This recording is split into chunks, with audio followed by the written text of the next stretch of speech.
I got a request from Iris to show how I package my bead crochet kits, so here's the full process.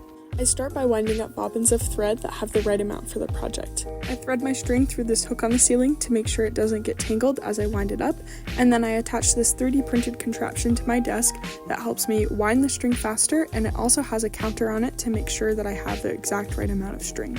I grab a drill from my husband's drawer of yellow things, and then I attach it onto my contraption. This will serve as the motor. I used to do this part by hand, but using a drill makes it go so much faster. After I check that the counter is working, I reset it, and then I'm ready to start winding up a bobbin. I go until the counter is over 50, which gives more than enough string to finish the project, and once it's past 50, I'll just use some scissors to cut the string off, and I'll secure it onto the bobbin. I'll make a bunch more of these before moving on to the next step.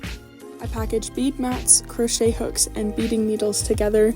I don't want the needles and the crochet hooks to get lost, and the bead mat is a nice way of protecting them while they're in transit, so it's nice to put them together, and then I put them in a sealed bag, again so that the needles and the crochet hook don't just fall out of the package. Once I have it sealed on both ends, I just give it a trim with my scissors, and they're ready to go.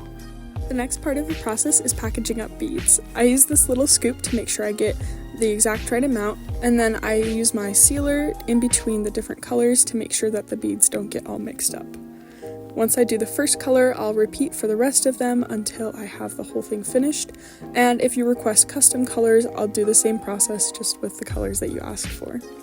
Once they're all sealed, I'll just trim off the extra plastic with my scissors and add it to my bucket of beads.